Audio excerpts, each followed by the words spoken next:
Hola, ¿cómo están? Vamos a comenzar este video, esta proyección de diapositivas de la Tecnicatura Universitaria en Acompañamiento Terapéutico de la UNAP, Universidad Nacional Guillermo Brown. Estamos en la materia Contextualización del campo profesional del acompañante terapéutico. Voy a ir dando estas dos clases, por este modo. Mi nombre es Gustavo Rossi, soy el profesor a cargo de la materia. La materia, como ustedes saben, tiene contenidos mínimos que pueden ver en el programa, que tienen en el campus. Acá hay una lista de los contenidos. Nos vamos a abocar a la primer parte, la unidad temática 1 de estos contenidos. Trataremos en esto que es la introducción a la formación en acompañamiento terapéutico, es la primera materia específica en la tecnicatura, de iniciar un recorrido conjunto que nos vaya llevando por una diversidad de orientaciones necesarias para capacitarse en acompañamiento terapéutico, en lo complejo de la tarea y en lo complejo de esto que estamos tratando de darle continuidad, que empezamos hace muchos años, que es contar con una especificidad para el marco conceptual del acompañamiento terapéutico, con herramientas teórico-prácticas que nos permitan ubicar qué es lo propio, desde dónde interviene el acompañante terapéutico, obviamente con la intersección, con la articulación, con el diálogo, con otras prácticas y disciplinas, como iremos viendo a lo largo de la formación en la tecnicatura. En esta primera unidad de la materia vamos a comenzar por los antecedentes, los paradigmas en el campo psiquiátrico, para ir haciendo un recorrido que nos llevan hacia el siglo XX, la constitución de esto que se llamó el campo de la salud mental, y en todo caso se trata de contextualizar precisamente cómo surge el campo del acompañamiento terapéutico y sus condiciones en el sentido social, cultural, científico, en que esta práctica empieza a desarrollarse y va tomando consistencia. La clase 2, que es la de hoy, nos lleva a revisar temas de la historia de la psiquiatría de manera muy sintética. Tienen la bibliografía ampliatoria para los que les interese, para los que puedan, se irán apoyando en las comisiones. Vamos a tomar el texto básicamente de Bergerie, pero apoyándonos también en otros que les vamos a dar en la bibliografía, para empezar a pensar esta periodización. El texto de Bergerie, que está en el libro de Automatismo Mental, Paranoia, de Clarenbeau, es la presentación. De ahí vamos a extractar algunos de estos ejes, de estas fases, de estas etapas. Vamos a tomar también al profesor Juan Carlos Estañaro en algunos de sus textos y algunos otros autores con los que nos vamos a ir apoyando en esta periodización.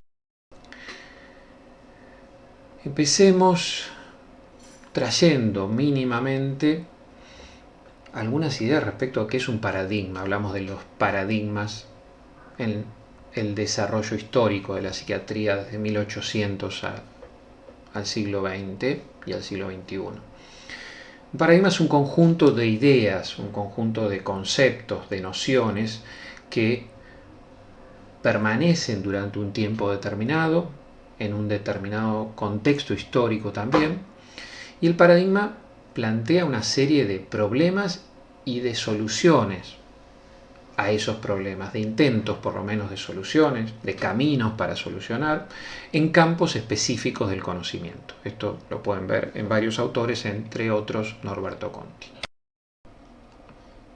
Vamos a tratar de ubicar entonces con estos autores una periodización, una organización de la historia de la psiquiatría, de cómo la locura entra en el abordaje científico, entre comillas, y esta periodización tiene distintos nombres y distintos ciclos según los autores. se los piensan como fases, como eras, como paradigmas. Acá vemos los tres grandes paradigmas que vamos a ir trabajando en este video de manera muy introductoria, que las fechas van a ser también variables, las fechas de corte entre una fase y otra, según cada autor, según los hechos, las publicaciones, alguna situación que cada autor ubica en ese cruce entre un paradigma y otro. Este primer período, primer paradigma, llamado de la alienación mental, tiene como protagonista central, como mito del origen, a Philippe Pinel. Alrededor de 1800 es ubicado ese comienzo. Hay otros autores, como les decía, depende el historiador, aquel que revisa esta historia, ubicará con mayor o menor preponderancia algunas trayectorias y algunos modos de empezar a pensar esto que se llamaba la alienación mental. Podemos ubicar ahí también a Esquirol, a Griesinger. A su vez voy a ir haciendo pequeño apartado, seguramente después lo irán viendo en la materia y también en otras materias, en lo referente a la práctica psiquiátrica con niños y a cómo deviene eso hacia las prácticas psicoterapéuticas luego del siglo XX.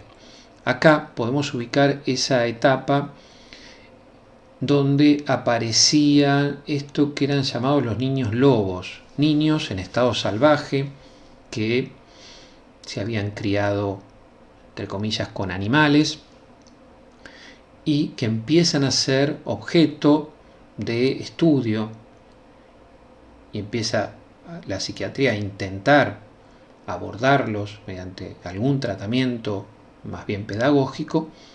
Por eso se llamó en ese momento a los médicos que trabajaban con niños educadores de idiotas. La idiocia era lo que aparecía en el centro.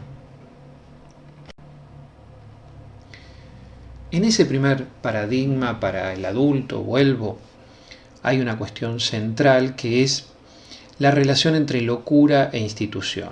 Ahí es donde veíamos en el texto de Hugo Besetti, la institución abarca un lugar central, la problemática institucional. ¿Qué hacer con esa fuerza desatada de la locura? Y lo que empieza a plantearse Pinel es la necesidad del encierro, la necesidad de una institución que permita tratar a esa persona. Por eso el manicomio, que no tiene la connotación que tiene hoy esa palabra, como hemos dicho otras veces, empieza a ser un modelo institucional. Se plantea desde algunos autores que esto es un comienzo de cierta humanización, ¿no? Se pasa de el loco en la cárcel, de la persona alienada como objeto de un abordaje religioso, místico, se demonizaba la locura, etc., a el intento de un abordaje científico. Algunos otros autores, como Foucault, dirá es el momento en que se inicia el control, algo del orden del control social, de la medicina como parte de ese poder sobre el cuerpo del loco. Vamos, en todo caso, a ir trabajando en estas primeras materias, no solo en esta, cómo podemos pensar distintas versiones respecto a esta problemática. Decía el manicomio pineliano, entonces, como modelo institucional, va a ser aquel que organiza para la medicina ese saber moderno, ese saber en términos científicos sobre aquello que se llama la enfermedad mental y que implicó empezar a ubicar desde la institución dos posibilidades de acceso a la locura. El acceso a conocer de qué se trataba a partir de tener esas variables dentro del marco institucional, en cierta medida manejables, y también implicó el acceso a la posibilidad de tratamiento de la locura. Desde ahí comenzamos, ¿sí?, de un tratamiento médico-científico. En ese primer periodo la locura es ubicada como un género homogéneo, es decir, la locura como entidad única dentro de la cual se organizaba un conjunto de enfermedades, había una diferenciación de cuadros dentro de ese género homogéneo que se establecían de manera sincrónica. Lo sincrónico es lo sin tiempo, es el recorte de determinados síntomas, de determinados síndromes en un momento determinado de ese desarrollo de la llamada enfermedad mental en un paciente en una determinada etapa de su propia historia. Si pasamos con esto al segundo periodo, paradigma, fase de las enfermedades mentales, se llamó así, paradigma de las enfermedades mentales. Hay un autor francés, historiador de la psiquiatría también, Lanteri Lorat, que ubica su comienzo alrededor de 1854, en realidad lo fecha en ese momento. Como les decía, a veces depende alguna obra de algún autor donde se pone con más precisión, pero habrá otros historiadores que lo ubican alrededor de 1860, como decíamos antes, y los autores preponderantes en ese momento en Europa en relación a la psiquiatría del adulto son estos que vemos acá: Falret, Morel, Kraepelin, que de alguna manera Kraepelin es bisagra hacia la entrada en el tercer periodo. Bergerie dice: con Kraepelin la psiquiatría trastabilla hacia el tercer periodo. Vamos a ver que este autor tiene de alguna manera sus polémicas con un autor importante por la influencia en la psiquiatría en ese tercer periodo, que es Freud, por ejemplo. En el campo de la infancia, pequeño paréntesis, se produce la primera generación de manuales, de tratados sobre infancia, que tenían la característica de ser una especie de versión calco, se le dice. Se tomaba el modelo nosográfico del adulto y se lo trataba de adaptar al niño como si fuera una especie de miniatura, de una nosografía en miniatura de aquella que era la nosografía del adulto. Este paradigma de las enfermedades mentales implica para la psiquiatría empezar a organizarse sobre el modelo más netamente de la neurología. Las enfermedades mentales se van a definir como entidades clínico-evolutivas. Esto es importante, la idea de evolución, de cómo evoluciona esa entidad clínica, ese cuadro clínico. Se va a tratar de hacer la diferencia con mayor grado de precisión de acuerdo a los detalles semiológicos. Los clínicos de la época trataban de buscar el detalle de cómo se organizaba el delirio, la alucinación, qué tono, qué características, etc. Y qué pasaba con ese detalle semiológico, es decir, los síntomas, hacia dónde evolucionaban, qué pasaba con las formas terminales de esos pacientes. Otra cuestión importante que estuvo siempre en mayor o menor medida a lo largo de la psiquiatría y está hoy también es, y en este momento aparece esta cuestión en relación a ubicar un trastorno o una lesión cerebral, es decir, algo en el orden de lo orgánico, de lo corporal, como la causa de esa enfermedad mental, como la causa unívoca de esa enfermedad mental, siempre con la promesa de que en el futuro será más identificada. Entonces, para sintetizar algunas ideas de este segundo momento, las entidades clínicas evolutivas implican hacia dónde evolucionan los síntomas, cómo se desarrolla con el paso de los años el estado clínico de ese paciente. Hay una diferencia fundamental con el paradigma anterior que se puede poner en este pequeño cuadro que está ubicado acá en esta diapositiva, que es la diferencia entre diacronía y sincronía. Acá empieza a tomarse en cuenta la diacronía, es decir, el paso del tiempo, decíamos. El paradigma anterior se quedaba con un estado cristalizado en un determinado momento.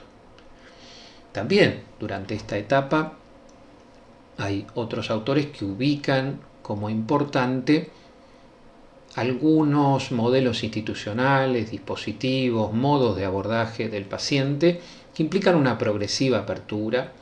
Ahí los ponemos, el no restraint, el modelo del open door, que acá tuvo en Argentina mucha influencia hacia 1900, es decir, con esto una mayor libertad en lo interno del día a día para el paciente y también una mayor libertad en lo institucional, en tanto la hospitalización permitía parcialmente puertas abiertas, se valoraba el trabajo y en ese sentido alguna relación con la comunidad, pero siempre dentro del esquema asilar, de la lógica, podríamos decir, establecida desde el primer paradigma pineliano, que es el eje hospitalocéntrico, ¿sí?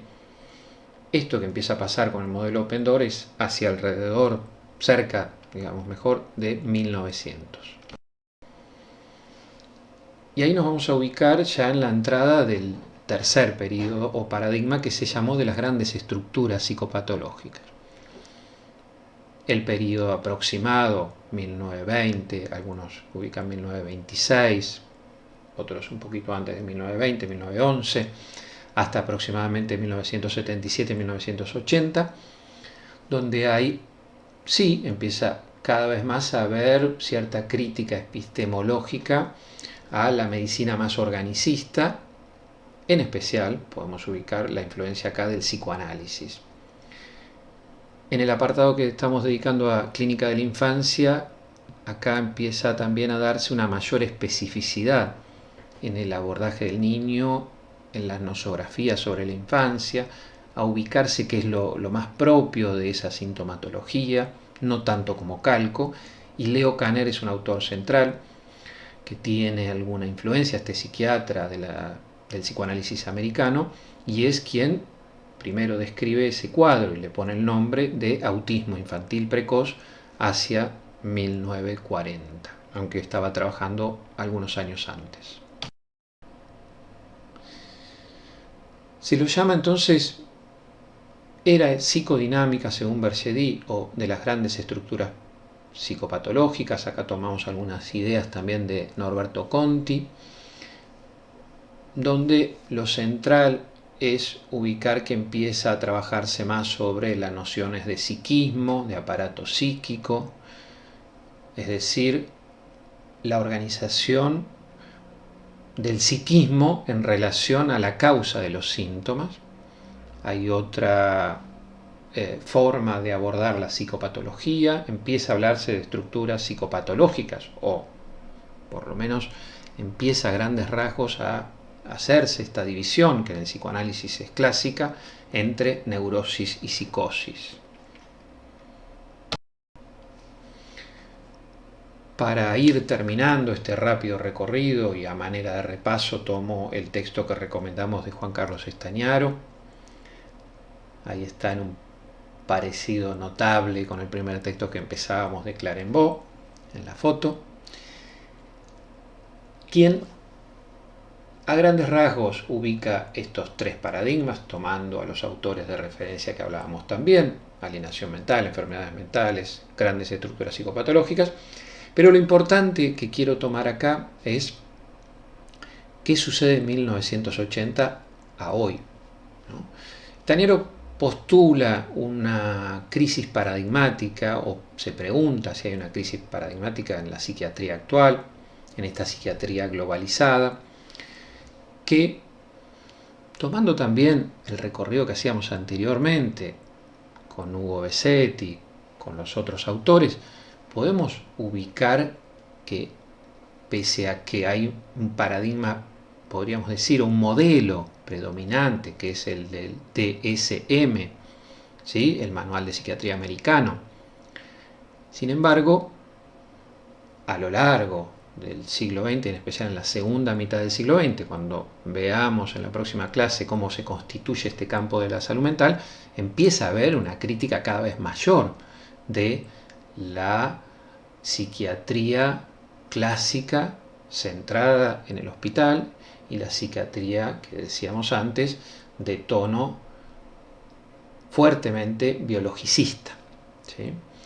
Stagnaro describe este modelo, que algunos lo ubican como un nuevo modelo preponderante también por el poder económico que tiene como correlato este modelo, y lo ubica entonces con algunos de estos rasgos. En principio aparece en su base un naturalismo etiopatogénico, a lo cual se suma una nosografía en síndromes. El DSM es esto. Supuestamente desde sus comienzos se lo considera ateórico. Esto acentúo el supuestamente porque plantean no responder a ninguna teoría, ni el psicoanálisis, ni la psiquiatría de este autor o de este otro autor.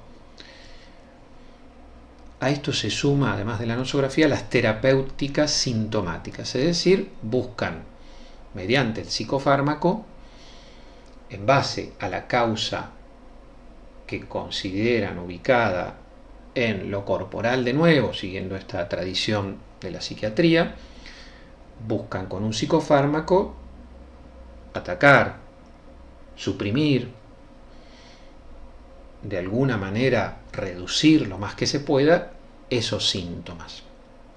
Cuando hay algo que la psicofarmacología no llega, queda algo ahí por fuera, hay algo que no se resuelve en ese paciente, la apelación, la asociación más lógica en este esquema es el cognitivismo o las terapias cognitivo-conductuales, para decirlo en otros términos.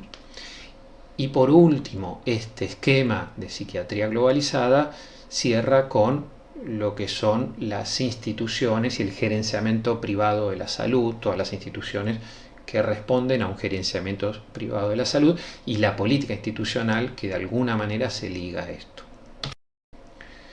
Para ir finalizando entonces, en esto que trato de ubicar como una historia para pensar el presente,